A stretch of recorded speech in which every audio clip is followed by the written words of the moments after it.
Good afternoon, everybody. If you could take your seats, please.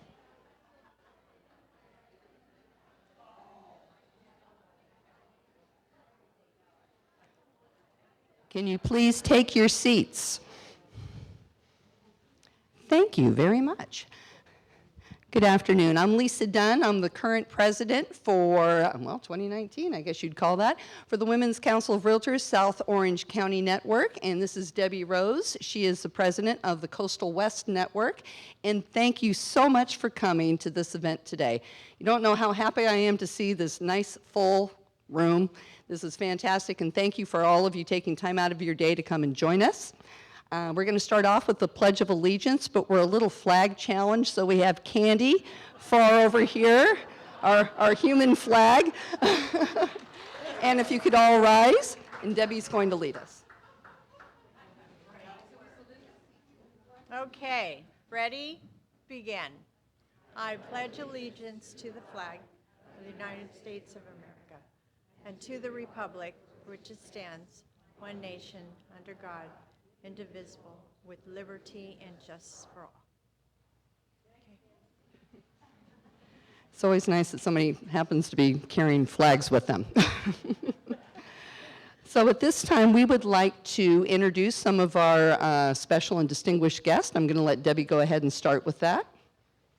Okay, so we want to introduce our board, and my Coastal West Board, if you could stand if you're here and introduce yourselves, or I'll point out.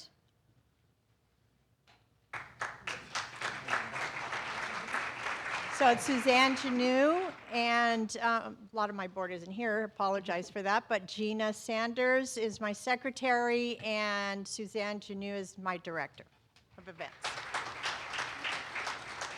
And I would like to introduce the members of my board that are here. That would be Lori Namazi, right over here, my right hand. And Bridget Salampessy, if you'd stand up, she is our secretary. And we were hoping to have Mary Van Dorn with us. She's our treasurer, but she was unable to make it due to a family situation today. But thank you to all of our board members and our members. We appreciate everything you do, and I mean everything you do. So we're very happy that you're here. And also, Debbie, would you like to do the past presidents? Yes, our past presidents, if you can stand, we'd like to acknowledge that you're here. Both networks? Yes, South and West. Why don't you go ahead and introduce yours, and I'll take mine. Okay. We'll stand for, we're not done yet. Jean Teagan.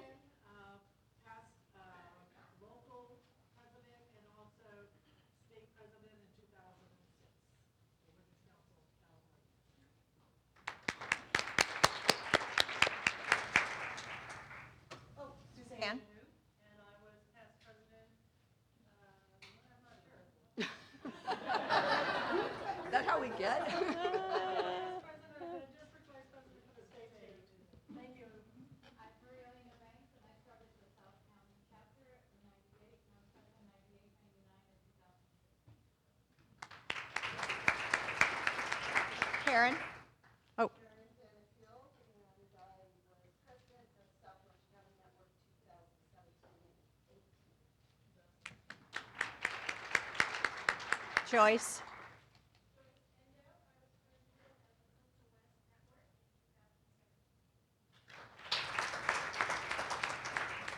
Okay, and do we have any more Government Association of Realtor Officers? I think we have Tony Capitelli. And you are the AE at, help me, because I want to call you Tigar, but I know that has a name. Okay, he's the AE at Tigar.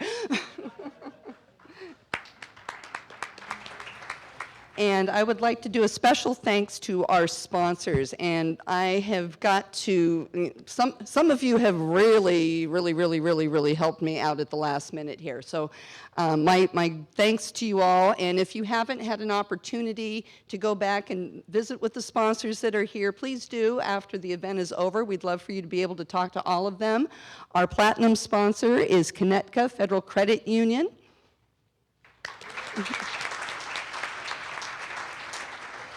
The Marzenki lending team from Movement Mortgage. Orange County Realtors, Corner Escrow. We got a little 2-for-1 here, Namazi Real Estate Resources and Laurel Real Estate Resources. Woo! And Coast Cities Escrow. We have a special thanks for our parking sponsor, Brookfield Residential, and our centerpiece sponsor, MyNHD. Okay, so at this point, I would like Mike Lynch from Connecticut to come up here and join me. Thank you very much, Debbie. You're welcome. Thank you. And we're going to get this show on the road. What? Oh, you know, we forgot Rita Tayanaka. Rita, you are a past OCAR president. Little slip here. So was Maria Elena Banks. You know, it's hard. We got a full room. It's hard to remember who everybody was. So anyhow, okay. So Mike, come on up. This is Mike Lynch. He is, get in this microphone. Tell everybody what you do. I'm the area sales manager for Connecticut Federal Credit Union. So overseeing basically kind of Los Angeles down to San Diego. A little louder. Gotcha, thank you. And we specialize in doing all types of lending. Obviously, we do your standard lending, but we have a unique kind of portfolio product that we do, which is kind of, I don't want to use the word relaxed guidelines, but it's portfolio lending, so we make common sense decisions on that. And we've also introduced our construction lending program, where folks are going out and buying houses and either tearing them down or doing remodels, and we're financing through the construction process and also then rolling it into a permanent loan at the end. All righty, thank you, Mike. And I forgot somebody. He's not here, but he's one of our favorite people in the whole world. I'm sure all of you guys know Aaron Rosen from ARC 23 Insurance. Little shout out to him. He would have loved to have been here, but he had to go to Hawaii instead. So he wasn't able to join us, but if you ever have a problem with insurance, he's definitely the guy to call. So little shout out to Aaron. So at this point in time, I think, Mike, we're ready to start introducing our panelists. So once you hear your name, come on up and we'll be ready to start this. Okay. All right, please welcome Dr. Jessica Lautz.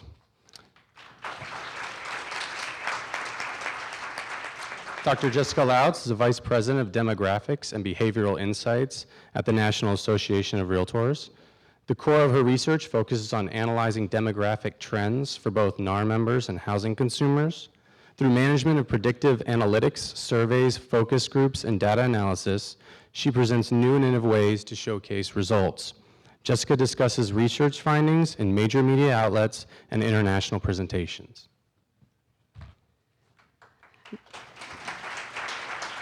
A little bit more on Jessica, too. She received her doctorate in real estate from Nottingham Trent University. She also has a master's in public policy from American University and an undergraduate degrees in political science and law and justice from Central Washington University. And I've had the pleasure to hear Jessica speak numerous times. She probably thinks I'm stalking her at certain events, but she is really great to listen to because she brings a different, fresh perspective, something that we don't always hear all the time. And something else I love to do is watch her travels and her cats, something that she posts on Instagram. So, and she's generously agreed to stop on her way to NAR. She's, came in on a flight from Miami last night. She's taking off for San Francisco as soon as we're done. And we're so pleased to have her as this is her first Orange County appearance. Thank you. Okay. All right, our next panelist is Fadel Lawandy. And he is the assistant professor and director of the Hoag Center for Real Estate Finance. He's part of the clinical faculty at the I'm going to ruin this name. How do you say that? Okay, you just heard him say it. Just say the business school. The business school, okay. And he has expertise in corporate finance, investments, valuations, real estate finance, and real estate forecast. Well, I guess we're going to see how well that works out. Mike has a few more things to say. Mr. Lawandy has over 16 years' experience in the financial industry with extensive expertise in banking, credit management, commercial residential real estate acquisition, financing, business lending, mergers and acts, quantitative and qualitative analysis, and research and portfolio management. He retired as guided portfolio manager from Morgan Stanley Smith Barney to join Hunter Wise Financial Group, LLC. He's the co-founder and past president of Hunter Wise Capital Partners, a Hunter Wise Financial Group, LLC company dedicated to the creation and management of opportunity funds. He is also a managing director of Hunter Wise Financial Group, LLC. And he does a few other things too. He does have a life beyond all of those letters that we just heard. He is the hardest person to ever get a lunch date with. I've been, how long have we been trying to do this? I think it's since the last Throwdown. I think it's been a long time, because I love picking his brain, because he always has a really interesting way of looking at things. I always kind of call it my Fadel fix, just trying to find out what he sees out there. He is probably the biggest doting father you will ever find. His child is the best child on the face of the earth, I want you all to know. And we can't help but thank you for letting arranging for Chapman to host this event. This was all Fadel here, so thank you, Fadel. Okay, well, and he had some help, but we'll hear about her later. The brains and the looks behind the operation stands right there. It's all Kennedy. Thank you, Kennedy.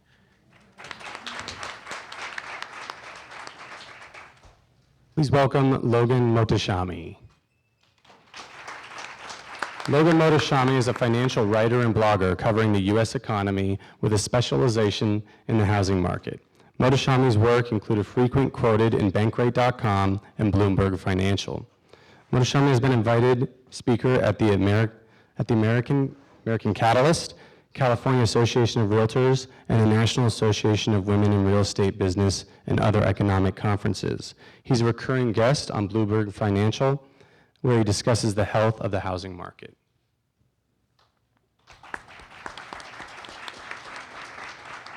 And if you're anywhere on social media, you have to know Logan, because that's where he lives. That's his house in social media land. He is perhaps best known for his you're using big words in your bio here. He likes to predict what's going to happen quite a bit, and he does that weekly, I think, on Bankrate.com, correct? Okay. And if you do not know him on Facebook, Instagram, Twitter, or LinkedIn, you probably are one of the rare ones in the room. You might want to follow him after this. He's on all the social media channels. You can catch his predictions, his takes on the market, but you're also going to be very jealous of all of his foodie posts and his travel posts. So warm welcome to Logan.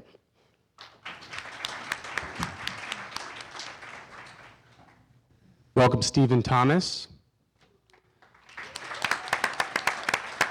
Go.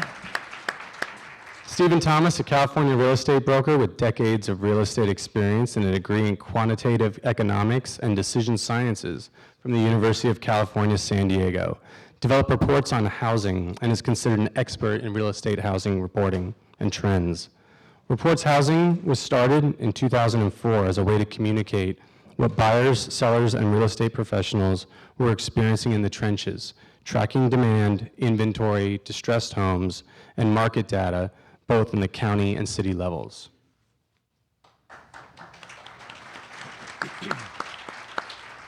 And a little bit more on Stephen. He's been utilized and quoted by the Orange County Register, Los Angeles Times, Wall Street Journal, New York Times, USA Today, Bloomberg, Fortune Magazine, Orange County and Los Angeles Business Journals, ABC, CBS, NBC, Cox Cable, KNX 1070, KFI 680, blogs and internet news sites. Did we leave anything out, Stephen? Okay. Did Chapman University Economic Forecast. Okay, Chapman Economic Forecast, okay. And he's also served on the Orange County Association of Realtors as a director, and him and I served together on the Member Benefit Committee for 4 years. And he has his own personal Brady Bunch going on. Actually, he puts the Brady Bunch to shame. Him and his wife, TJ, are raising 9 children, 9. And yeah, Brady Bunch has nothing on them. And he loves to run, probably trying to run away and get away from the kids, but we're so happy that Stephen's here today. And the moderator. And our moderator, please welcome John Lansner.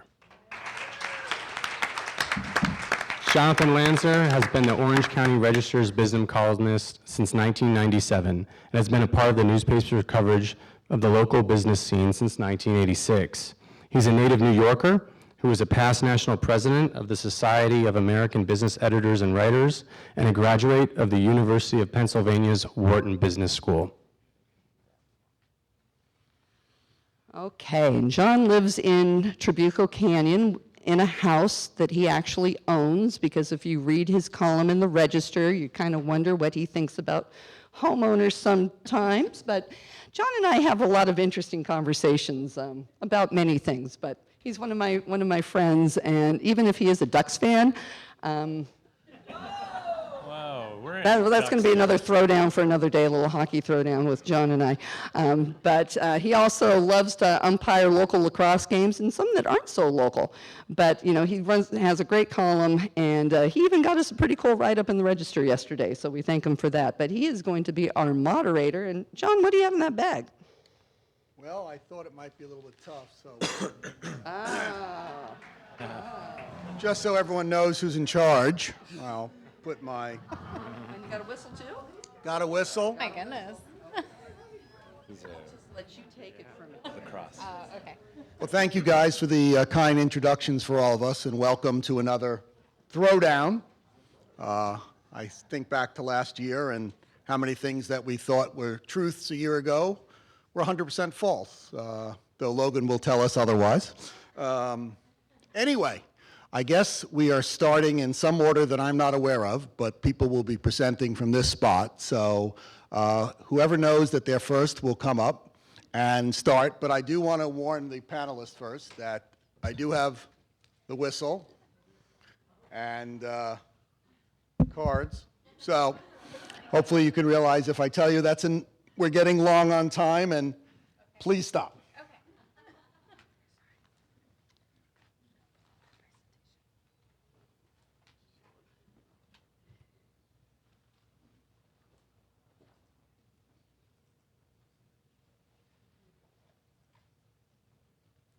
All right, perfect. Thank you. Okay, great, thank you. Thank you guys so much for the warm welcome. It's really exciting to be here. And I'm super excited that I can make it on the way to San Francisco. So I don't have much time. I'm going to jump right in. I'm going to go quickly, but here we are. Okay, this is your only macroeconomic slide that you will actually see from me. What we have in the US right now is 91 months of year-over-year price growth. And this is completely unprecedented. We've never seen this before, and our data actually dates back to the 1960s. We've never had this long of years of expansion in home price growth. What we also see is about 4 months of supply, and that's kind of laughable when we think about supply today, when we look at this market, when we look at other markets. I'm in the DC market with HQ2 coming. We do not have 4 months of supply. But what that really means on a nationwide scale is that every home that's out there today for sale would be sold within that 4 months. So even that smelly cat pee home that no one wants to bring anyone to anymore, that home is sold too. You guys know which home I'm talking about. It has the shag carpet. You can't get rid of the smell. That one does. Okay. All right. What we also know is that we have a suppressed level of first-time home buyers. First-time home buyers cannot get into the market. We've been talking about this since the recession. We have been talking about this for a very long period of time. And we're leaving a lot of people out of the housing market. When we look at the housing market today and we look at the homeownership rate by age, something that's been talked about quite a bit right now is the homeownership rate for those who are under the age of 35. And it had been a peak of 43% during the boom area. We had a lot of young adults in the housing market. And today it's at 36%. In recent quarters, it's been ticking up a little bit. We're still leaving all of these Americans behind. And where are they? We know they're in our basements, in our attics. A 26-year-old lives in my basement. Yes, I get you. But they're also renting, and they're doing a lot of things a little differently. I'm going to talk about that. When we look at the race in homeownership, we can see that we've left out a lot of Americans from the #1 way to build housing wealth. And we're leaving out African Americans and Hispanic Americans at unprecedented levels. In fact, if we look at the African American homeownership rate, it's essentially unchanged from 1968 when the Fair Housing Act started. That is a really shocking figure, and it's really disappointing when we think about that. The other thing that we know is that first-time homebuyers are entering the market completely differently than they have in the past. And they're doing so, and it mirrors this drop in marriage rates overall. When we look back at the 1960s, 70% of American adults were married. Today, just half. People are skipping the wedding ring. They don't need to get married. They don't want to get married. they're walking away from marriage, whatever the reason is, they're not married. But they are entering homeownership, and we hear that household formation goes with marriage, but it doesn't necessarily ring true, pun intended there. When we look at this data, what we see is that there is this big drop. And there's a rise, though, on the flip side of single females, single males, unmarried couples making very large financial purchases without a wedding ring. The other share that we're seeing increase, roommates, people who don't have romantic partnerships, and they're saying, I'm gonna go buy this house as like a Golden Girls phenomenon here and go and purchase this home with my roommate. The other thing that we see and what we hear a lot of is because people aren't having babies, and they're not. We're at a 30-year low in birth rates today. What they are doing is they're purchasing homes without children in their home. And this is fascinating when we look at this. Back in the 1980s, 58% of people who purchased a home had kids under the age of 18, and today it's just 34%. That is a massive shift. That's a massive shift of how much space we need, what neighborhood is important, how many bedrooms we need.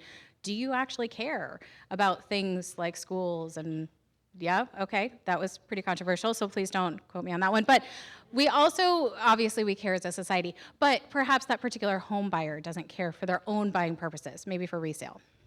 And the other thing that we have been talking a lot about at NAR is student loan debt. It's one of the big hurdles that's holding a lot of people back from entering the market. And when we look at this, it's $1.5 trillion. It's increased 150%.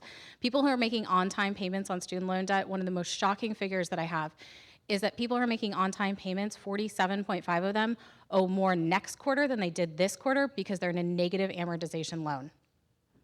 Yeah. All of us who work in housing know exactly what that means. That is a really, really bad thing for the U.S. economy. They want to be homeowners. They can't get there today. They expect their delay to be 7 years. That's probably pretty optimistic when we think about 7 years, the inventory, is that going to improve?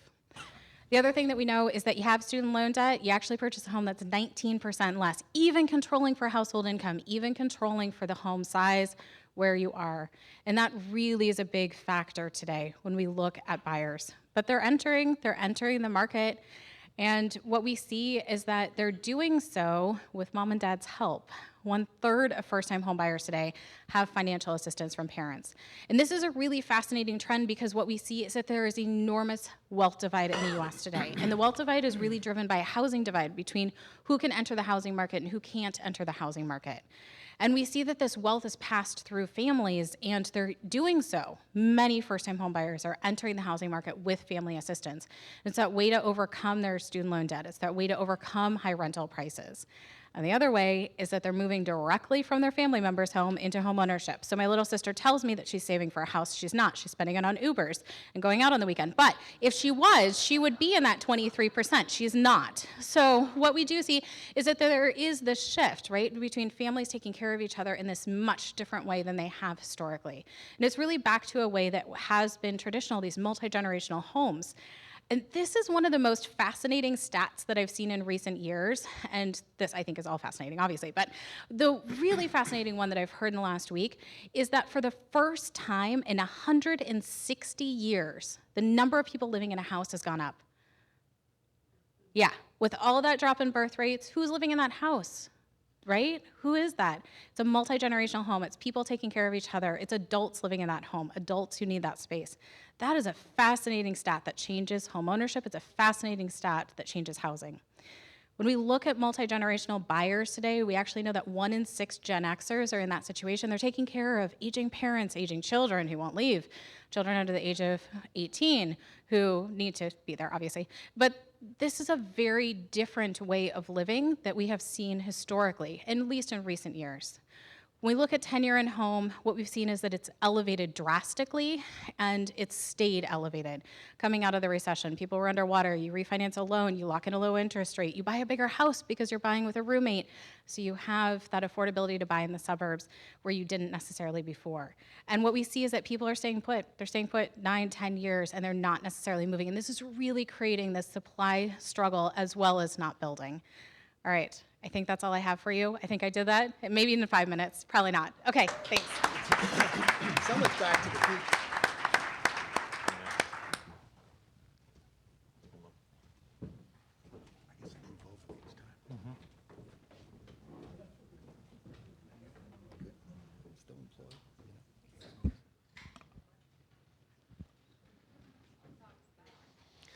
All right, okay. I like to walk around. I hate podiums, but we'll do it.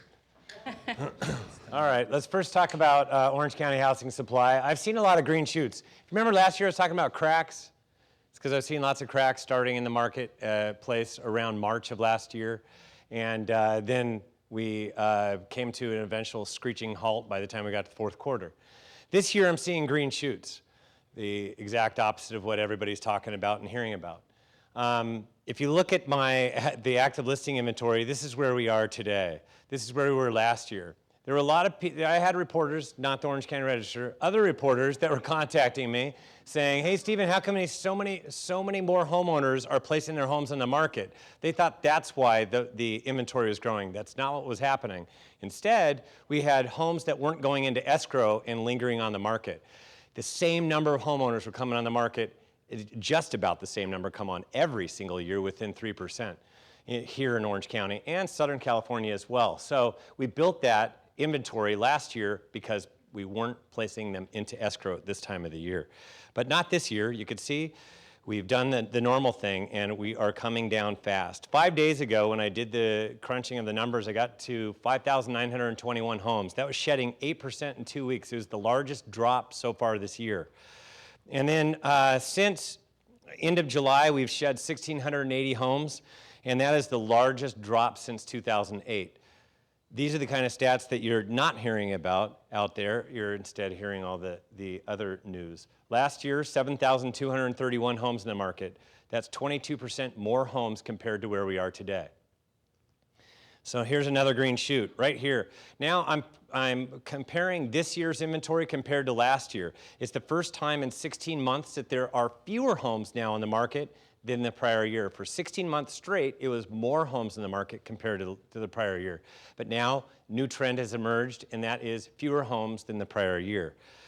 And that will continue for some time. This is the difference from this year to last year. Orange County housing demand. We went from a buyer's market at the beginning of the year. It was only a slight buyer's market, and agents and everybody, they were all mad at me for calling it a buyer's market. And here's how I explain a buyer's market. If you're on the market for 90 days and you kiss the feet of the buyer that brings you an offer, that is called a buyer's market, the act of kissing the feet of a buyer. Yes, that was a buyer's market. So we shifted out of that. Thanks to low interest rates, we shifted to a balanced market pretty quick, and then interest rates kept on going down, and it drove our market. We shifted to a slight seller's market, which is where we've been operating today. This year has been a slight seller's market compared to prior years, but there are green shoots that are emerging there as well. As you can see where we are today, demand hasn't changed much since we peaked back in April.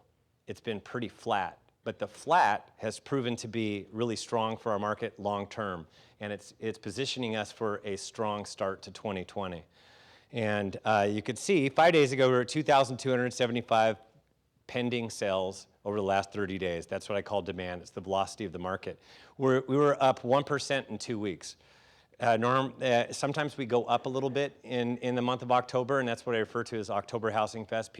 There are a lot of agents that say December is my best month ever. It's my best month. I always do really well December. You're not alone.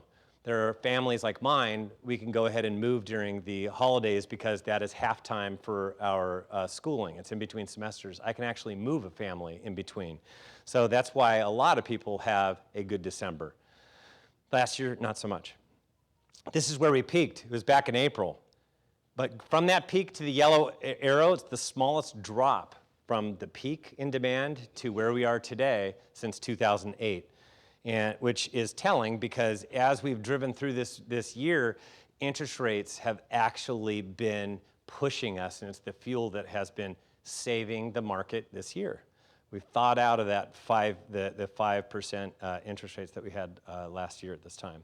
Last year, we were at 1,857 pending sales for a 30-day period. That's 18% fewer. So you see 22% more homes on the market, and demand was down 18%. So it's a supply problem again. We went from a supply problem that everybody was talking about to a demand problem. Her lemonade was too expensive with 5% interest rates. But once again, now we have low interest rates, and what we're going to be talking about next year is a supply problem. It is an absolute issue. It's going to be the forefront of what we talk about. So this is the expected market time. You could see this is where what we did in the last 2 weeks is actually a very large drop. There's an 8% drop in the expected market time in a 2-week period, and that's not typical. So that's what I wrote about in the report that came out on Monday. But you see, this is that line right there at 120 days is where it becomes a buyer's market.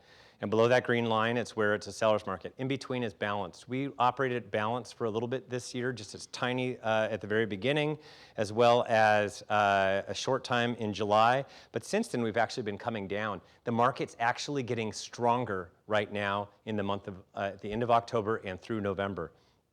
And this is where we were last year.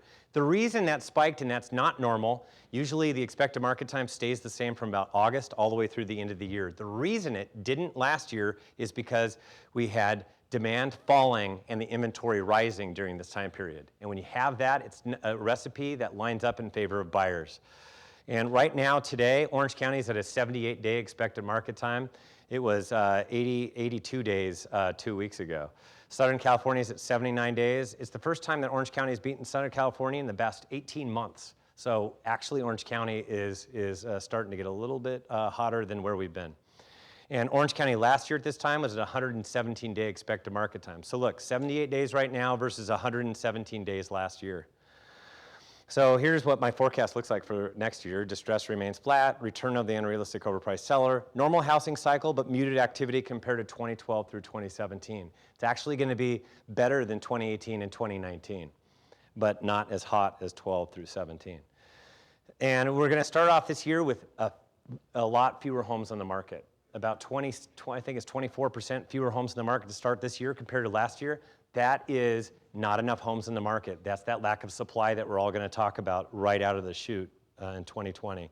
Rise in active inventory, I put between 6,750 to 7,250. That's for Orange County, and which is not a lot of homes. Mild appreciation in 2019, up 2 to 4%, mostly realized in the first half of the year, which is where we do a lot of our appreciating of our local assets. Why? Because that spring is when we get our biggest rush. So 2 to 4%. And then upper range is slight thaw in spring, still muted activity, especially sluggish midsummer on. And that's everything below $1 million is going to be selling a lot faster than, of course, above $1 million. And a slight increase in domino sellers, and closed sales, I believe, are going to be up 4 to 6% compared to 2019. So a bit better than where we are today. And that's it.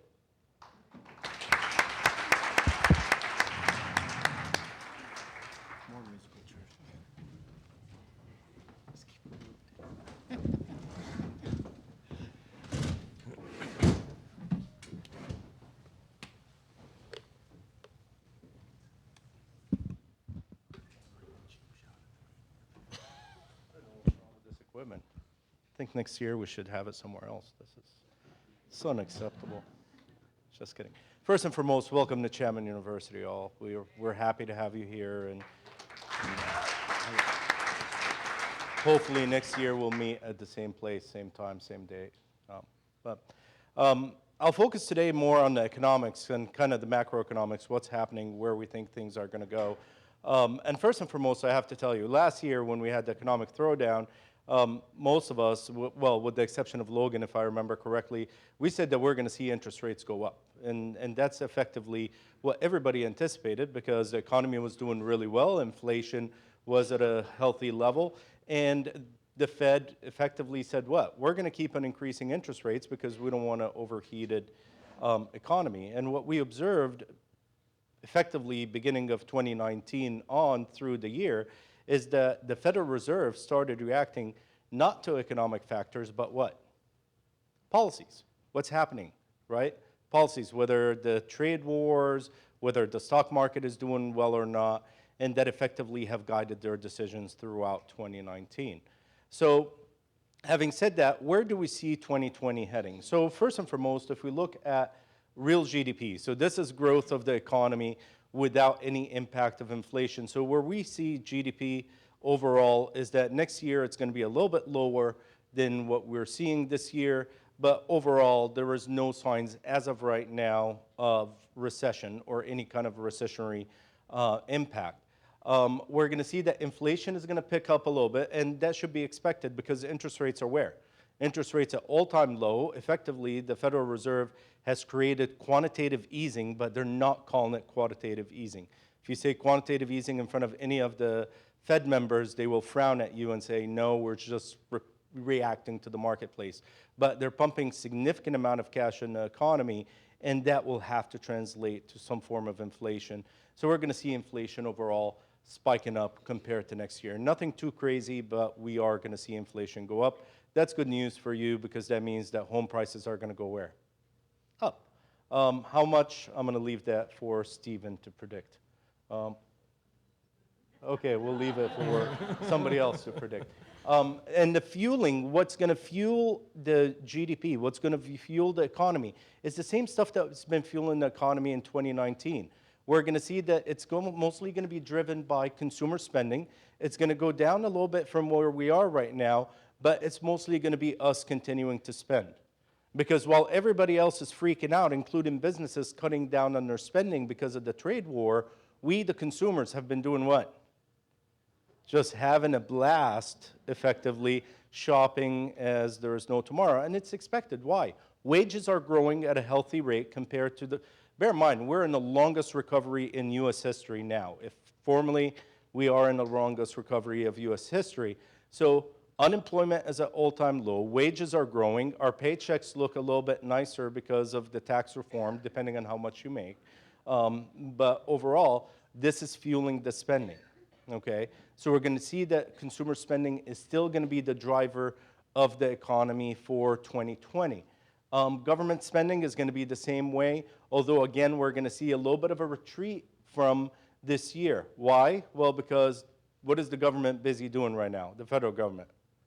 At each other's throat, impeachment, you did this, you did that. It reminds me when I used to go pick up my son from preschool. He hit me, no, he hit me first. It's like you all just need to go to jail and we need to hire new politicians all across. Both Democrats and Republicans, so, you know, equal opportunity here. So government spending is gonna, is gonna effectively get distracted. If we could get all the, excuse my French, BS out of the way in early 2020, we might see government spending at a bigger growth than the 1.5%. But at the rate we're going right now, we're probably gonna see that government spending is actually gonna get cut down as they get, busy with impeachment and elections and all that fun stuff. Private investment, that's business investments. And by the way, in this private investments number is when people acquire homes. So when you sell a home on behalf of a seller, or you help someone buy a home, that number is in here, okay? If we look at just the businesses, so we exclude out, take out the people that are buying home, the numbers are much lower than this. Businesses have come to a halt when it comes to investing in new capital and expanding.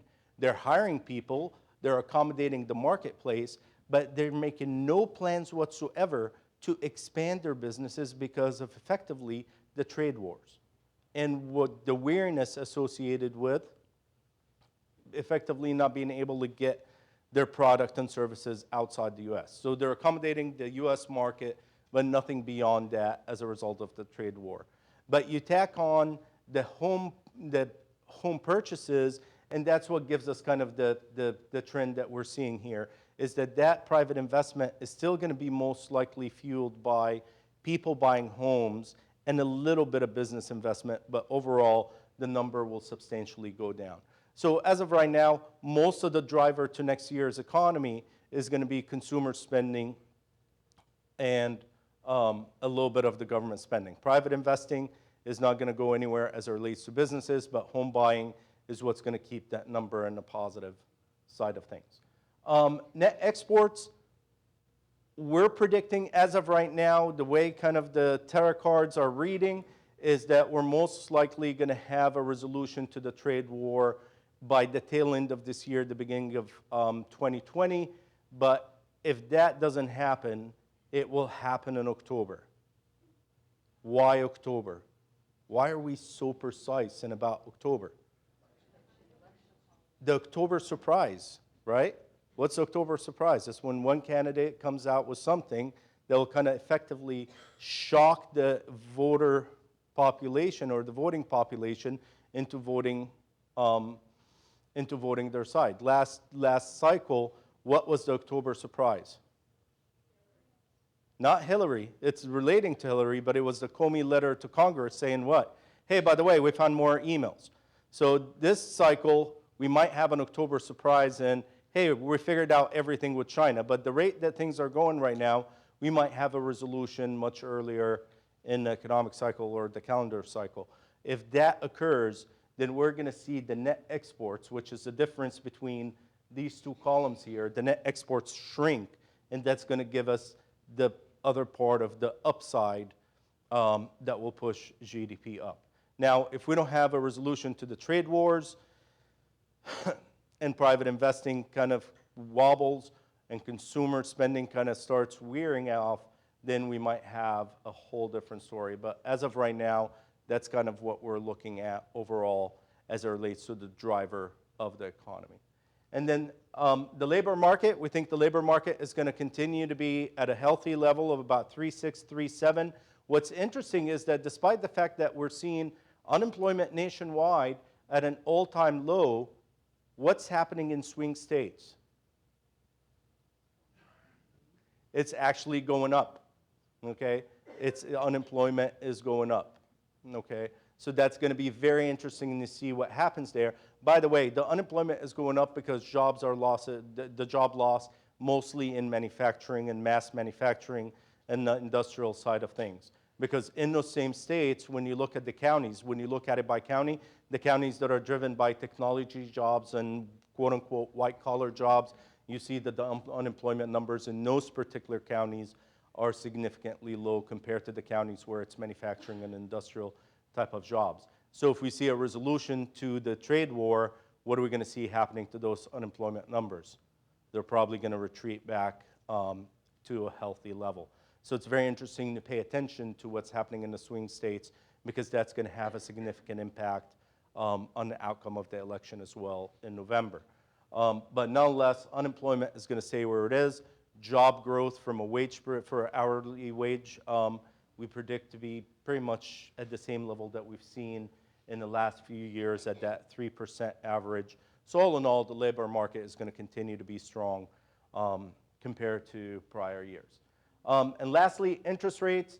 We see that interest rates are pretty much going to stay flat. We might see a little bit of a spike in it, nothing too significant or to write home to mom about. The Federal Reserve have already kind of put it out there that they're not planning to change interest rates anytime in the near future.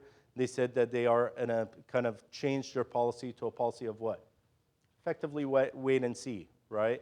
And historically, has the Fed changed interest rates during an election year? Not often. They try to avoid when they can not to. Have they done it before? Yeah, they've done it before, but not as often as you would think because the whole idea is to avoid changing interest rates or appear to be manipulating the economy during an election year. So it'll be very interesting to see if we see rate changes next year. If we do see them, they're probably going to be in the beginning of the year. But overall, we see the interest rates are going to stay where they are. They might spike a little bit, but nothing, again, too significant. And I think that's my 5 minutes, maybe.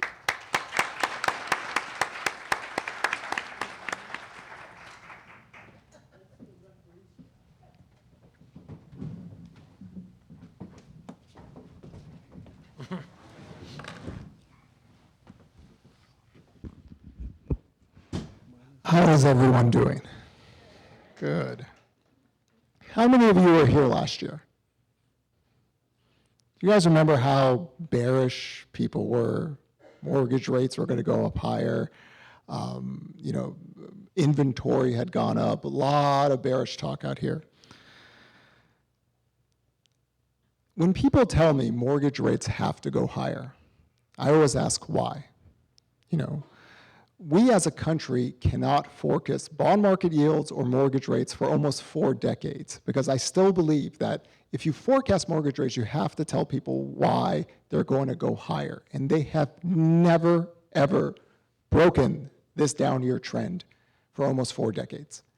This is last year. It was very fortuitous in timing. Usually I do my prediction articles at the end of the year. I go on Bloomberg Financial. I take a lot of pride in them. But last year, November 8th, look at that.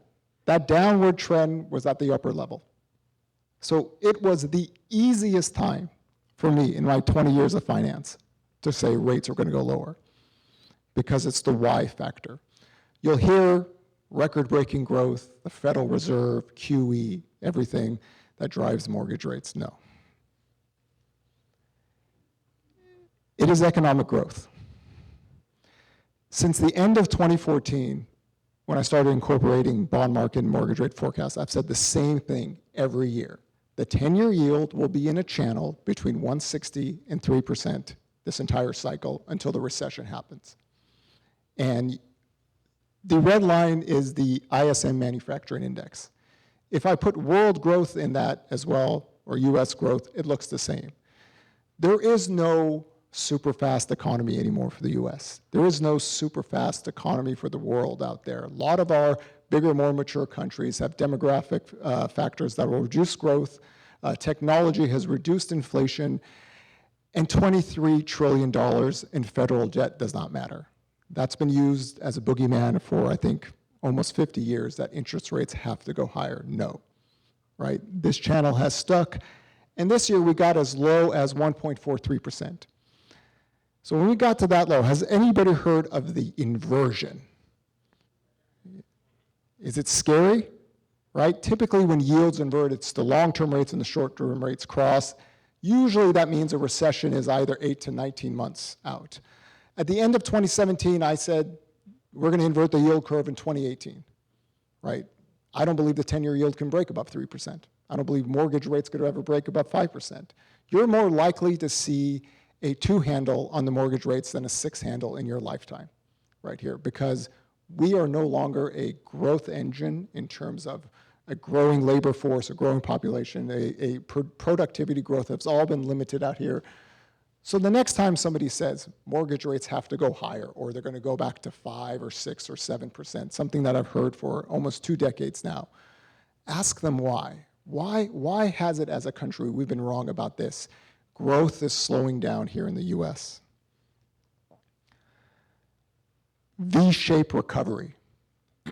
That's what I'm talking about with the housing market this year. Now, for the 2019, my existing home sales prediction was for slightly negative growth, little increase in inventory, nothing too bad. It's the same thing for 2018. Year-to-date existing home sales, slightly down. Inventory for majority of the reports are up just slightly out here, nothing too dramatic. But you can see here that at the end of 2018, we had a lot of drama, right? There was a lot of things happening, not just mortgage rates getting to 4.75 or 5%, but we had tariff man tweets. We had the Fed forecasting maybe 3 rate hikes in 2019, which was pretty comical. And we're just not sure what to think of the trade war, right? As a country, as business, we just don't know. Now, personally, for myself, I don't believe in the trade war thesis. I think it's smoke and mirrors. I think the days of trying to create a trade war are long past us. And I can tell you my evidence right here. All we are doing is talking about deals being made, right? We already did a deal with Mexico and Canada. We're trying to make a deal with China. If we really wanted to have a trade war, we would simply put tariffs on and let duration take its course. We would change behavior that way. But we're always trying to make a deal. So don't worry too much about the trade war. We don't even need a trade deal to have the economy grow next year. We just don't need it to escalate. And even if it escalates, it's limited if it's just with China. We're going to make a deal with Europe. Most likely, the Canada-US trade deal is going to get signed sometime in the next few months. We're going to be okay out here. But when you think of housing, existing home sales, V-shaped recovery right away from 2019. New home sales, same thing. New home sales last year toward the end of 2018 had a huge monthly supply spike. If you go back in the history of new home sales data and economic expansion, when you see a big spike in monthly supply, a big drawdown in builder confidence, a recession is not that far off. Now, I agree with that, with people that were telling me that, but new home sales are still very low. Housing starts are still very low. So the notion that we could collapse from this low level, not going to happen. So everything in housing looks fine. It looks normal. Existing home sales look fine. But the main thing is that we have the biggest demographic patch ever recorded in US history about to hit its first-time home buyer age. Ages 25 to 31 are the biggest. Median first-time home buyer age is 32. The nested equity created from home buyers from 2010 to 2016 is the best we've seen in 2 decades. And the loan quality is excellent, right? These are the best homeowners we've ever had in US history. Their cash flows are good. There's no exotic debt. There's no housing bubble, right? There's nothing out there to show for a housing bubble. Everybody talks about a bubble, a crash, or something's going to happen. I'm going to explain why we don't have that.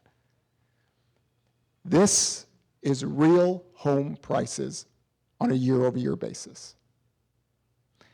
Notice 2002 to 2005. See, that was record-breaking demand. That was speculation, right? Existing home sales got up to about over, I think it's 7.26 million. New home sales were over 1 million. That is what a bubble speculation looks like. This, and when I talk about adjusting to inflation or real home prices, it's the equivalence of rent and where home price is going. This is the Case-Shiller index. This lags a little bit out here. But this is the most bullish housing chart I think I could find for existing home sales out here. Because what this shows is that this is not an overheating market. This is not an overheating economy, right? We are negative year over year on every single, the top 10 cities, the top 20 cities, and the national index out here. You want to see adjusting to inflation home prices stay like this. Nominal home prices are still rising, but if you could get this kind of price growth for the next 10 years, it's a blessing. My greatest fear was what we saw in 2013, that big spike. Everybody was talking, housing is a nirvana, here we go, best market in history, people are gonna buy homes. Interest rates went to 4.25%, 4.5%, kaboom. Purchase applications were down 20% year over year, people were freaking out then. Remember, you in Orange County have similar demand traits to the new home sale market. That means you are rate sensitive out here. So when people say, well, mortgage rates are gonna go up, bond yields are gonna go up because the economy is great, that should be great for housing, ignore that. You have to be mindful that when interest rates rise, with all these home price gains here, that will eventually hit an affordability wall. Now here in Orange County, obviously our homeowners are different. They make good money. They're college educated, dual households. We call them DICE, double income college educated households out here. They can still buy homes, but at some point, if 4.25% and 4.5% was the first wave where demand got hit, and 4.75% to 5% is the second, be skeptical of people that say if higher interest rates are good because the economy is better. For housing, it isn't. And again, going back to why did mortgage rates go down? Why did bond yields go down? Growth slowed down a little bit. Nothing bad, but we are a natural 2% economy. We're not the greatest economy. We're not going to grow at 4 or 5% out here. So, when you make promises and you speculate on things, then reality hits. I think after all the BLS revisions, GDP growth was only 2.5%. That is really good for a country with our demographics and our age out here. So we right now all of you are part of history. And what I mean by history is we have the longest economic expansion ever recorded in history. We have the longest job expansion ever recorded in history. We have the highest job openings print ever recorded in history. Just today, job openings hit 7 million. Again, that's 18 straight months of job openings above 7 million out here. The economy's fine. Don't fall for these investors, these gold bugs, these people who come on TV who talk about crash, crash, crash, bubble, bubble. They're just marketing for clips. They don't have economic models. This is why this decade has been the worst decade for the American bears we've ever seen in US history, because they don't believe in economic models out here. So next year, I do my prediction articles at the end of December, but everything should be okay. I don't think we're gonna have a big growth new home sales, existing home sales. I think home prices adjusting to inflation, if they stay around this level, are going to be okay. It's nothing great, but be mindful that, as Jessica was saying about birth rates are low, and that's very true. We are about to have a big wave of people. You know, I always explain it this way. People rent, they date, they mate, they get married. 3.5 years after marriage, they have kids. We should have a little bit of increase of birth rates coming in the next decade. Home ownership rates, when I first started doing economics years ago, I said the home ownership rate should get down to 62.2 to 62.7. We got down to 62.9. But over the next decade, we should get up to about 66.21. Because why? Dual household incomes will trump any real bearish housing theme out there. And this is the benefit of the US economy. We have a lot of dual household incomes. When they get kids, if they live in a small enough home, they should be able to move up out here. So all in all, this year's fine. Next year's going to be fine. I've got a recession model that I focus on. So far, only 3 of my 6 flags are up. Until all 6 flags are up, I will never use the R word. My model, back-tested, going back to 1960, has never failed one time. Because if you believe in the purity of math, facts, and data, recessionary data is the easiest data line to call when all the variables come together out here. So we're gonna have another expansion year. But the last thing I warn about is the noise is gonna be terrible next year. Between the election, impeachment, China, Europe, everything, you are gonna get a lot of headlines. We still haven't even resolved Brett exit. That can move the markets, either the stock market or the bond market. Kind of ignore that, right? Focus on what the economic data shows and don't let the noise kind of move you one way or the other.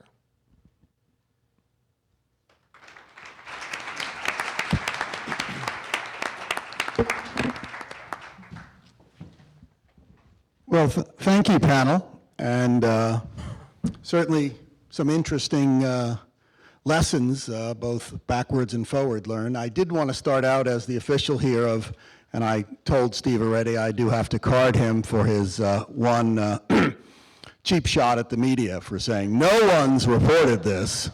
I actually think to these days you cannot say that about almost any fact, including if, you know, there's a little Martian in Mission Viejo right now.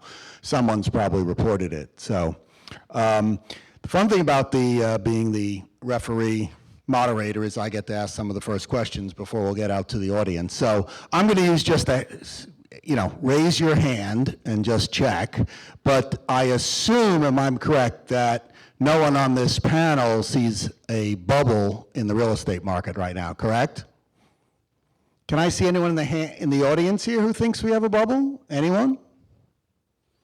A couple of half hands went up a little. Okay. Second thing, how many on the panel think mortgage rates will be higher next year? The same next year? Lower, anyone? Okay. Who thinks they're going to be higher next year? Don't be intimidated by these people. Some of them were wrong last year. How many of them think they'll be the same or lower next year? Okay. And the last important question is home prices next year. How many of you think, whether we're talking nationally or locally, they'll be higher next year? About the same, a little?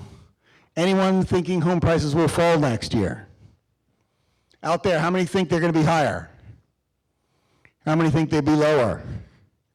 Okay. I get nervous when everyone agrees about anything, so I just take it that way. I do have one question I'd like the panel to talk about, and it's a little bit of a longer-term question that was hinted about, is have Americans changed their opinion about homes and home ownership? There's been a long-running debate that home ownership isn't what it used to be, and that renting may be more popular for various reasons going forward. So I would like each panelist just briefly to talk about, let's say, where they see home ownership as a part of American life going forward. Start from the far side. All right, great. I love this question, actually, because I don't think the American dream of homeownership is dead. There's been a lot of talk about that, but we do a monthly survey, actually. We release it on a quarterly basis, and we look at, is now a good time to buy? Is now a good time to sell? How do you see home prices in your community? What is your expectation? But then also a key there is the difficulty getting into the market. And what we see overwhelmingly is that the American dream is not dead. People want to own homes, especially non-owners. They absolutely think that this is my American dream. I want to do it in the future. The reason I can't get there today is because of finances and my personal finances, not because of finances necessarily in the economy, not because they think that there's any difference that could happen in the near future. When people make the decision to purchase a home, they're doing it from a very personal decision of they want home ownership for themselves, for their family. The wealth building aspect, they get it, but I think it's almost secondary, and it's so important, it's so crucial to home ownership. We all know it in the real estate industry, but it's something that people just want inherently. And it's not necessarily for their kids, it's not necessarily for their spouse, because those things may not be there. It's for themselves, it's for their pets, it's for whatever is their driver, their own kitchen to cook in at the end of the night, or make their HelloFresh or just order in. Whatever it is, that's the space that they want. I'd like to piggyback on everything she talked about, including millennials. A lot of them don't even know that you can do better than a 20% down payment. You could do a 3.5% down payment. I kid, but I say it a lot in when I talk. I think 3.5% of all millennials know about 3.5% down. And it's up to us to educate them. They're very, very fearful of making the plunge. Everybody was at one time. So it's all a matter of educating and getting the word out that that they don't have to put 20% down. They don't have to save up, $200,000 to purchase here in Orange County. It's all myths, and we've got to do our best to educate the millennials, first-time home buyers.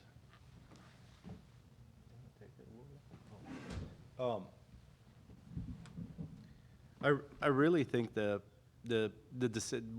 dream is not dead. It's just that home ownership overall is a mature decision. You have to grow up first, then you make the decision, I want to buy a home.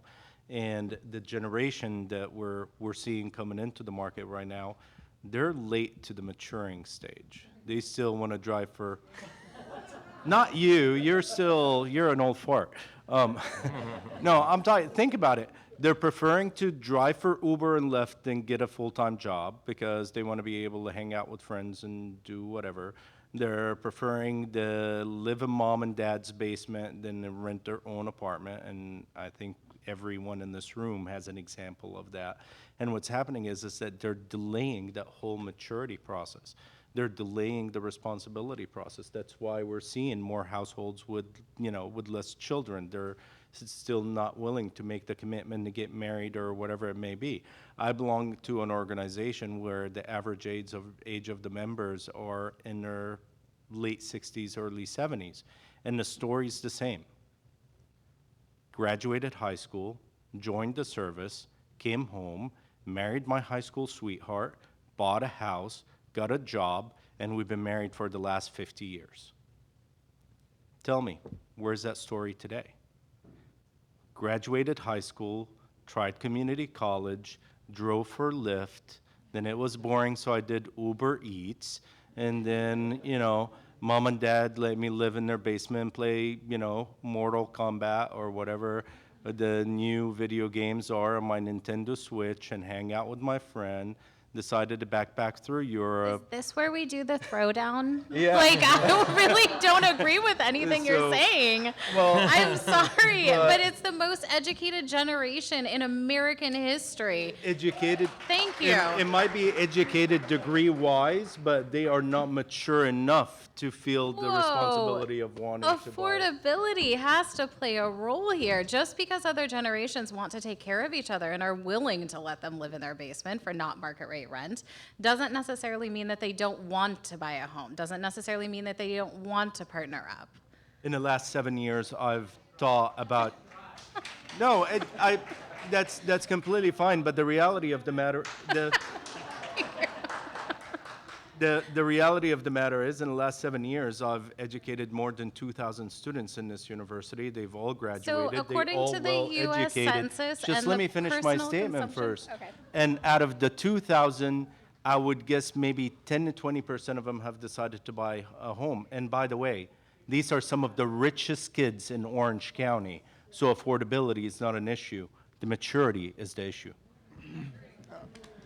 Okay. So if we look at the personal consumption data that's put out from the BLS, what we actually see is that millennials are actually working longer hours than every other generation. And they're taking on these multiple jobs, working for Lyft and Uber after they get off their 9 to 5, or they're working like 3 jobs to make ends meet.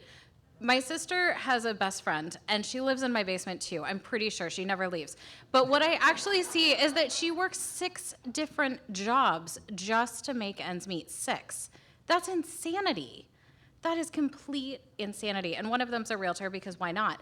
But I think that I think that what we see is that hardworking Americans want to have this American dream. It's just out of reach.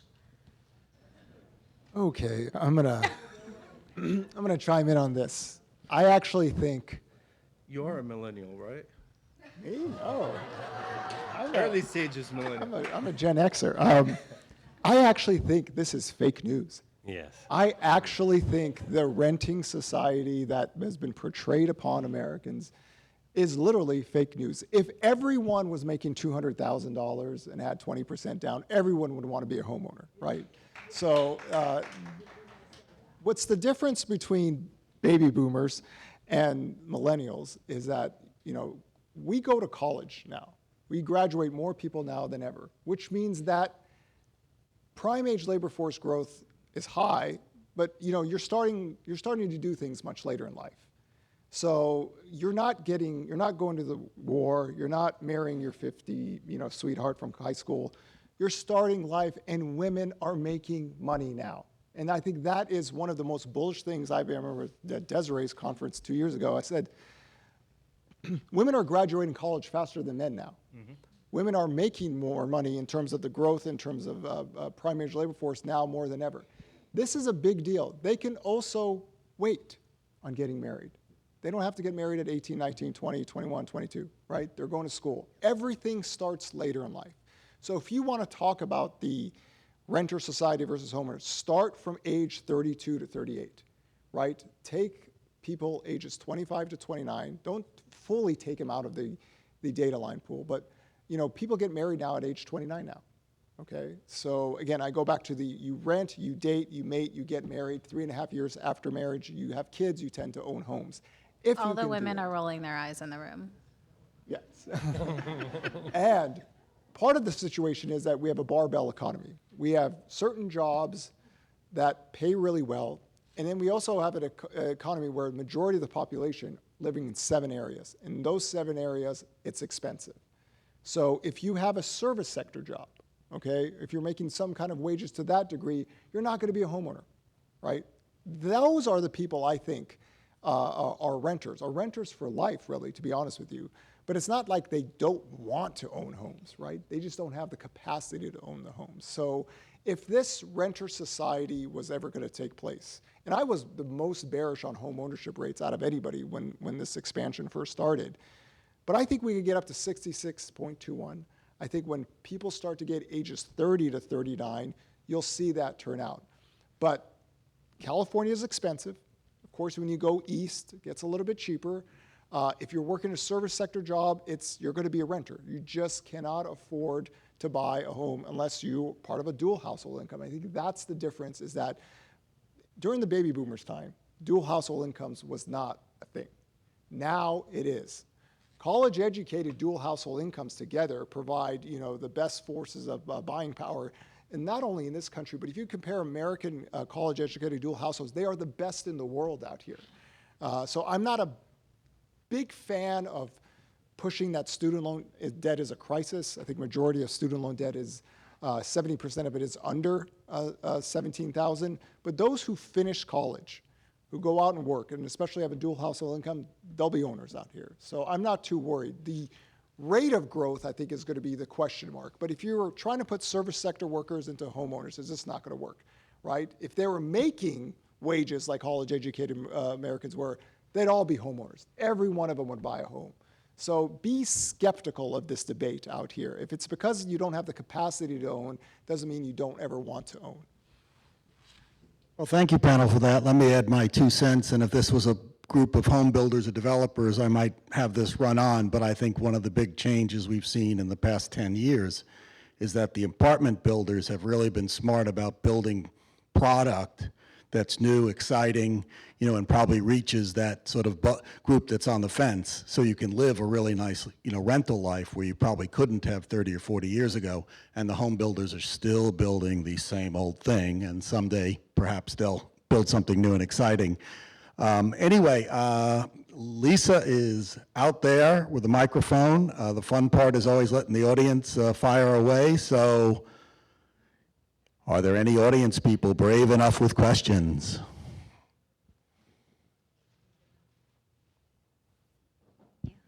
Thank you, panel. Parisa Keller Williams Realty. I just wanted to ask you guys, none of you talked about, like Logan mentioned it, but none of you talked about what is your prediction about recession. So when do you see, because everybody in the news is talking about recession in the economy, so is it happening in 2020, 21, and what is the effect of it on the real estate? So I'll take this because this is my pride and joy. If anybody's telling you a recession is going to happen on an X date, they're kind of full of it, right? We're a society of sensationalism where, you know, come pay attention to me. I'm going to forecast a crash. This has been going on for a decade now. Now, I've created a specific model that has literally forecasted every recession since 1960. So far, it's 6 recession flags have to come up before I even say the R word. Only 3 of them are up. The last 3 are the big ones. And so far, 2020 is just not, we're not going to see that happen. Manufacturing growth, we talk about if mortgage rates could rise. If European manufacturing growth picks up and U.S., you know, we've had 13 sub-negative manufacturing prints in this record expansion. It's one of the reasons why rates have been low this entire cycle. If that picks up, you'll get a little bit of increase in rates. Rates rising will not create the recession. An overinvestment in a certain sector, you know, like housing or tech, an overheating economy, something where demand cannot be sustained and you have this big supply spike. We had that in oil. You know, the oil rigs, they had a big production, oil prices crashed, they had a recession. It's not big enough for the U.S. because what the U.S. has an advantage over every other country, really, is that we have a really big replacement workforce. A lot of Americans are ages 51 to 67 are still working. They have about a 7 to 21 year lifespan, and then they're going to leave the workforce. We have replacement workers. Europe doesn't have this. Japan doesn't have this. Not even China even has this out here. So consumption will keep on going. Domestic investment will always be light. But as of now, until the 6 flags are up, no recession. I'm asked this question a lot. So is Logan. Logan even puts it on his, I think in December, he asks you for your recession predictions, yes or no. No, not for 2020, I don't believe. I even think, what's funny is, you know that inverted yield curve? The guy that started that actually has walked it back. This year he said that we're gonna have a soft patch. It's gonna be 0.8% for the GDP. What basically he's saying is that he's right because we're going to have a slowdown, a soft patch, and that's not what he said before. What he said is it's an indicator that we're going to have a recession within 18 months, and he personally walked it back. So there's a lot of skepticism out there. Logan's right. You can't follow one single metric. If anybody's good at following many metrics, it's Logan. Just go to his Facebook posting and you'll see that there's like 16 metrics every single day. And you follow a lot, and it really does educate you when you're following a lot of different curves at the same time rather than hyper-focusing on one. I heard one person say that we're gonna have a recession because RV sales are down, and that has predicted the last several recessions. Well, we have our economic forecast coming up in December, and we've been having this economic forecast now for 42 years. We've been accurate 40 out of the 42, and it was the first 2 that we weren't accurate on our prediction. So for the last 40 years, we've been on the dot. And we're not predicting a recession either for 2020. We see some early signs of potential there, but like to Logan's point, most of our indicators are still off, if you will, for a lack of a better word. So until we see some more movement to indicate that we're comfortable sitting here today, we don't know what's going to happen tomorrow. We're comfortable with saying no recession. Having said that, in 9 out of the 22 recessions and depressions that we've had here in the country, 9 of them were as a result of policy and not economic factors. And policy in today's world is a coin toss, if you will, from one day to another, whether if we're talking about Congress or the White House or anything else. So all bets are off if somebody does something stupid as it relates to policy, which is not out of the question in today's political environment. But outside of something drastic policy-wise, we don't see any indication today that there is a potential for a recession in 2020. And as the media person here, when I hear people say everyone is talking about, I think it's also a bit of a case of what you hear. People hear these days what they want to hear. So I think a lot of people, and I can prove to you with slides if I had internal data from my own place, is that people love reading and clicking on bad news. And if you want to change that, just click on the good news, and if all of you do it across the nation, we will just produce good news, but since we have to get paid, et cetera, et cetera, et cetera. Next question. Wait, I think Jessica. Jessica. I'm sorry. I was just going to say essentially what everyone else said, is that it's not in the NAR research forecast, that we're updating that on a very frequent basis. And we see GDP lighter for 2020, but we don't see a full recession in the future. Yeah. I guess I'm going to have to referee the referee, huh? Okay, question. I just want to make a comment that I'm usually very soft-spoken. I never get mad. The last time I got mad was when I was diagnosed with cancer. And I didn't get mad at the doctor or anybody. I got mad at the cancer. And I got so mad at the cancer that last 15 years, I've devoted my life that if I hear somebody has cancer, I get next to them and we fight cancer so hard that doesn't come close to anybody that I know. Well, today, thank you. Today, after 15 years, I got mad again because it's enough to blame our young people. It's enough, being married 50 years, that's great, but do you know how many women got abused in those 50 years of marriage? And maybe some men got abused, but that's not the point. The point is we will have recessions, we will have prosperity, but the key is to be kind. The key is to help our young people. My son woke up at 5 in the morning, studied so hard to get to UCLA. He got to UCLA. He got a scholarship from USC, and I told him, don't go to USC for a couple of reasons. One was the location, and now I hear people pay $500,000 to get to USC. Okay, so these are our young people.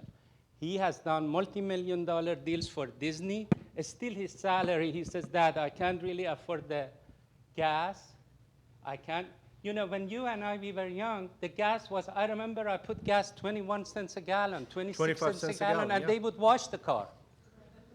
How dare do you put down our young people? This is the best generation. I'm not putting them down. What I said is that they're delaying a lot of the mature decisions. I'm working with a young doctor right now. She has $475,000 in student loans. $475,000. I completely understand that. My younger brother is a neurosurgeon. He has $500,000 in student loans, yet he was able to afford a house very comfortably. So I'm not saying that every single young person is is acting irrationally, and I'm not putting anybody down. But the reality of the matter is that this generation, and to Logan's point, that's why they're, wait until they're 30. It's wait until they're 30 is because they're delaying a lot of these mature decisions until that they're 30. Yes, some are a result of affordability, but as I mentioned, we have some of the richest kids in Orange County coming to the school, and they're still delaying the decision to buy a home significantly longer than what historically previous generations have done. So it's not, yes, affordability is an issue, but the reality of the matter is, overall as a generation, and I'm not saying every single person in a particular generation, but overall the generation is postponing these mature decisions, whether it's marriage, whether it's buying a home, whether, moving into an area where they could find a job and afford a home.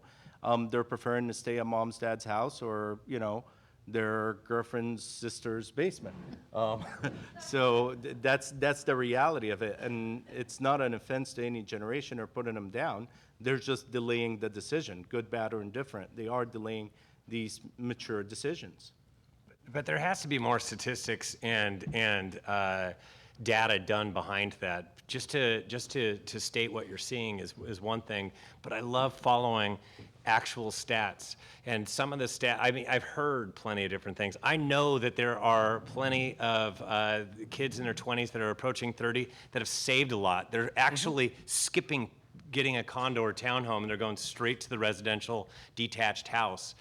Those are the stats. You have to follow it though, but just conjecture and stuff that you're seeing out there, that just doesn't sell me. What's happening here in Chapman is just a small, minute number of people. Has to be cast across California, across the United States, and a lot of research like that NAR does. Yeah, we do see that first-time home buyers have absolutely skipped the starter home. The starter home, the idea of it is gone.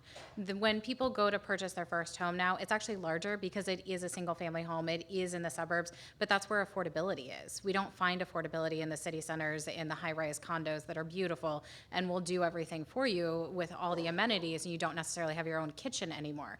That's not where affordability is. We see affordability in the burbs, and we see that when people go to purchase their first home, their thought of it is different. They're thinking that they're going to live there for 10, 15 years for their first home. And that idea before is crazy. It used to be historically people bought their first home. They'd think they'd live there for 5 years. They'd live there for 6.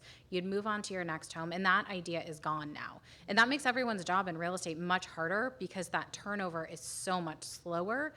And we see it for both first-time buyers and for repeat buyers. Okay, as the token millennial in the room, I'd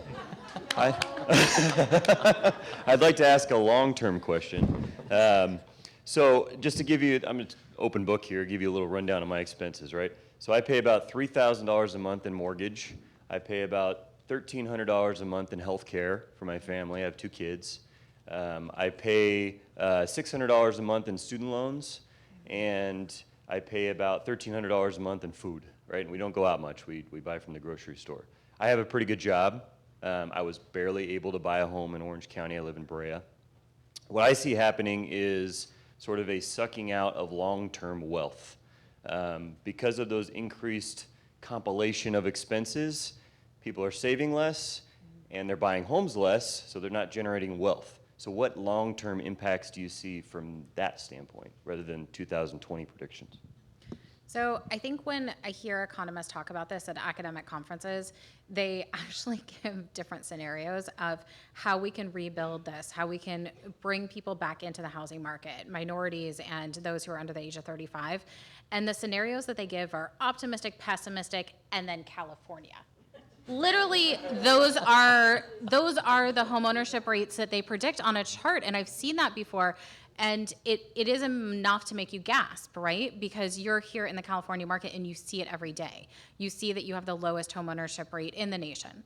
And it's not necessarily just the minorities are buying homes at lesser rates, or we have a lot of young people and they're buying homes at lesser rates. Because guess what? Texas looks very similar demographically, and they have a much higher homeownership rate. So there's something else going on, and it's that affordability key that becomes that missing link, that density key. In this metro area, for every 11 jobs, there's only 1 house built. For every 11 new jobs, there's one house. And for those who make under $50,000 a year, so your school teacher who is a single woman, she can afford 1% of homes that are on the market in this MSA, 1%. That's crazy. We need school teachers, right? I mean, I said we don't have enough kids, but we need schools. One thing about California that people don't know is that since 1975, California is the only state adjusting to inflation that has home price growth. So yes, it's everywhere else, and then there's California. And again, we've got 40 million people. We also have one of the biggest, youngest demographic patches, ages 22 to 30 in the world here in Southern California. A lot of them are in Riverside. So it's expensive here because why? Nobody really leaves, right? Everybody complains about California. They say it's horrible, it's awful, politics are bad, and none of them sell their homes to go to the Midwest or the South. And this is why we have 40 million people. This is why this is the fourth biggest economy in the world out here. That is a first world problem, really, because there are other areas that just do not have the economic output out here. And it is difficult to what everybody's talking about. We've been building bigger and bigger homes since 1975. The family sizes have been getting smaller and smaller. So the product that the builders have built since actually 1996 is perfectly suitable for one family to live in for the rest of their lives. So the housing tenure, some of it is economical in the sense you can't afford a bigger home, but you're building a product that is one and done, right? And turnover, right? Turnover sales out here. So if you're building a product that's one and done, most likely that person's going to stay. And this is with low interest rates, right? If interest rates ever got a little bit higher, it just makes that difficult, a little bit easier to stay home where your $2,400 square foot or 2,400 square foot house is suitable for your family of four. And let me add a bit of news, is that the latest California home ownership rate is now at a post-recession high, and we're only the fifth worst now, so we're making progress. Well, I think that the demographics in California are going to change. But what it's going to look like, it's going to be very interesting. And I would say the next 4 to 5 years, we're really going to define how California looks for the future.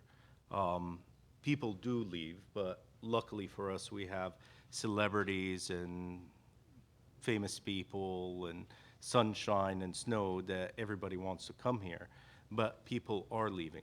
The easiest way, and for statistics purposes, the easiest way to determine that, just sit down at your computer and see how much it costs for you to rent a U-Haul from here to Texas versus how much you could rent a U-Haul from Texas to here.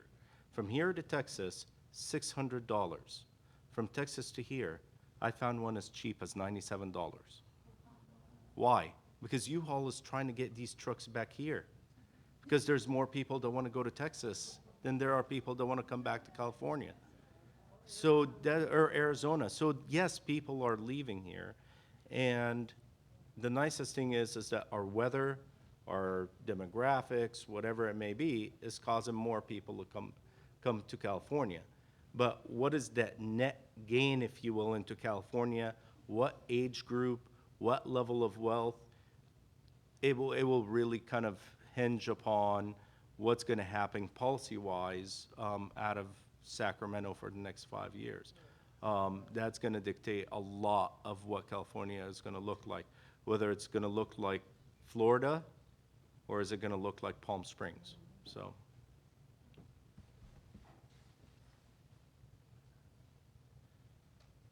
Hi, Darlene from First Team. This question is for Logan. You mentioned that 3 of the 6 flags are up to show that we're going into the recessions. What metrics have you based on to show for the 3 flags to go up? And what other metrics are you waiting for the other 3 flags to come up? Well, economic cycles kind of trend the same way. The first 3 flags are relatively easy. The Federal Reserve actually starts raising rates, after a cutting cycle. That's an easy one. Unemployment rate gets down to a certain percentage. If you go back to 1960, for me, it was about 4.9%. That's a checkoff. That's a raised flag there. Number 3 was the inverted yield curve. Now, I'm a huge economic expansion person, but my main forecast at the end of 2017 for 2018 was for yield curves to invert, but also it would be the longest time ever between an inversion to a recession ever in our history. I believe we inverted the yield curve last December. So we're already almost at 1 year here. The last three are really the more crucial ones. Number one, I think this is the easy one, leading economic indicators fall 4 to 6 months straight before every recession, 1960. It is an index of a series of data, unemployment claims, permits, manufacturing data. It has always fallen 4 to 6 months before every recession. Not happening yet out there. It's stalling out, but it hasn't fallen. Housing starts typically fall before every single recession, or they have a trend sales. The duration time is different if you look back, going back to 1960. That scared a lot of people, actually. In fact, not only were housing starts looking negative, the rate of growth of retail sales were the lowest it's been in the 21st century early this year. A lot of people don't know that. If you look at control in retail sales, the rate of growth of retail sales, the consumer was really showing weak, but still, housing starts, even though they're negative year to date still, the monthly supply spike that we saw in 2018 has come back down to a more comfortable level. That's off the grid. But the last one, the main one, is where is the overinvestment? Where in the cycle do we see an overheating economy that demand is so strong that it's going to create a supply spike and people have to lay off people, right? So we see manufacturing companies laying off a few people out here. That's not big enough. We had a legitimate manufacturing recession in 2016 in America. It did nothing to unemployment claims. The economic cycle kept on growing. Growth slowed down a little bit. Rates fell. We had a recovery when oil prices recovered, and now we came back down. So the last three are the most important out here, and I track them every single day. And if there was ever a time where I saw the 6 recession flags, I'll write about it. I do FaceTime. I'll go on Bloomberg Financial. We're just not there yet. And this is the difference between people who have economic models than people who come on TV and tell you gold's going to 10,000 and the stock market's going to crash. Okay? That's the difference between marketing economic theory and actual people with models out here. So we're still good. Again, longest economic expansion ever in history, longest job expansion ever in history. So we still have some legs here, but those are the last 3 things that I'm looking for. Guess nobody's going to say anything to Logan after that, except for Desiree. Question. Hi, I'm Desiree Patno. I own Desiree Patno Enterprises and enter to be Women in Housing Real Estate Ecosystem. So I want to thank Lisa for inviting me. I think it's a fantastic panel. Fadel, I know, and Logan and several of you I know. Fadel, your comment about the maturity, I could not agree with you more. The impact here in Orange County, we have a mental health problem at 30-year-olds. And if you deal with the impact of what we're doing through is commitment, is what I believe the millennials are lacking. And this commitment not just to where they want to work, how they want to have tie down and things are getting done. If you think about furniture, you think about cars, you think about everything that's in the industry. And with that being said, I can attest to the cost of Chapman. My son's getting a master's here in accounting, double in finance and accounting, and it's the 3rd most expensive university in the United States. So I can second that. But the idea is that they don't want to be tied down to the responsibility of having a home. And they feel that marrying longer, women are graduating with more, higher debt. And the idea is that they want to have their own legacy that they can live. So the question I have for you is that how are we going to embrace the changes of mental health and the dynamics of what we have? We got aging population with the cognitive issues, that we're all living longer. Orange County is a great place to age out and age in homes. So the idea is that having a home as an aging place in the environment of a workplace, in addition to brick and mortar, in addition to home and having multi-generational. So my question is, how does that play into your dynamics down the run? Well, the fact of the matter is that, you know, these generations, if you look at the early millennials, the one that are in their 30s now, you're starting to see that they're kind of starting to, or have already started to, buy the home, settle down, and if in fact some of them are actually caring for their elderly parents or their aging parents in their household. We see that builders are accommodating the extra space for multifamily generations. So it's not that hope is lost that they're never going to mature. It's just that it's later on in life. It's happening later on in life, and the dynamics is that to many of the comments that were made, is that you're just going to have to, the marketplace is going to have to create the product that allows for the multi-generation to live under the same roof. The elderly generation are staying in their home longer.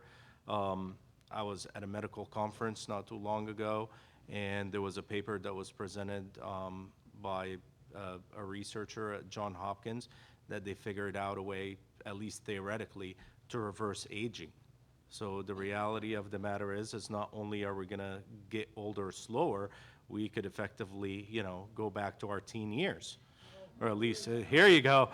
Everybody perked up to that one. So the reality of the matter is that the marketplace will have to accommodate.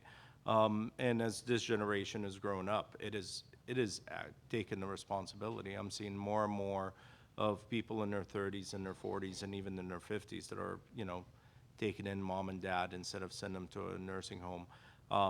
Last year we were covering Sabra, which is a healthcare real estate investment trust, and we did kind of an unofficial survey, and we surveyed the seniors here at Chapman and said, if your parents get older and they need to be cared for, what would be your selection? Send them to a nursing home, have them fend for themselves, or take them in? And over 90% said, we're going to send them to a nursing home. But then the follow-up question was, well, what happens when you get older? What do you expect your children to do? Over 90% of them said, we expect our children to take care of us. So that tells you that tells you all that it needs to tell you about this generation. They're just not thinking things through. I'm not saying that they're bad, good, or indifferent. They're just not thinking things through to kind of think forward 10, 20 years later compared to prior generations. How are we doing time-wise? Anything on the panel want to add? No more trouble to start? Well, I want to thank the panel for being here. Lisa for having us and putting this together.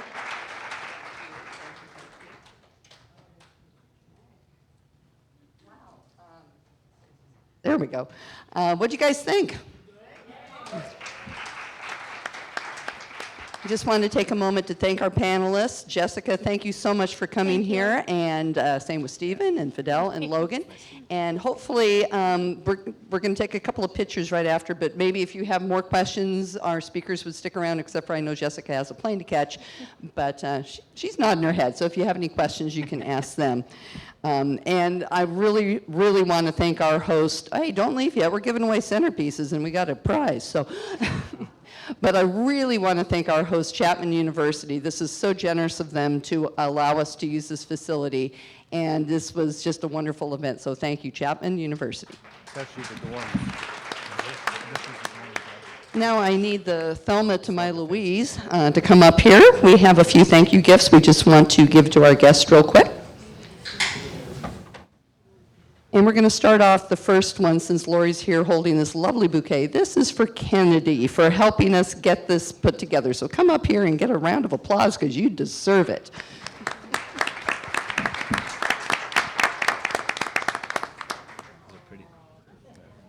She's just a star.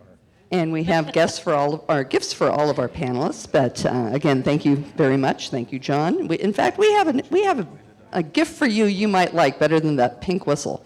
So I just noticed that was pink. No. We got him a better whistle. And we have a couple of drawings. Dave, do you have?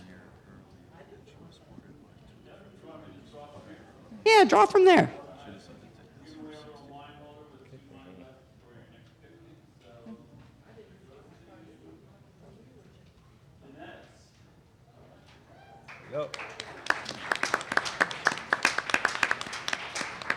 Okay, and we also have these fabulous centerpieces from My NHD, and we would like to give those away to everybody at the table. So I want everybody to count off right now. Who's at your table? Just pick 1, 2, 3, 4. Count off. Everybody figure out what their number is. 1, 2, 3,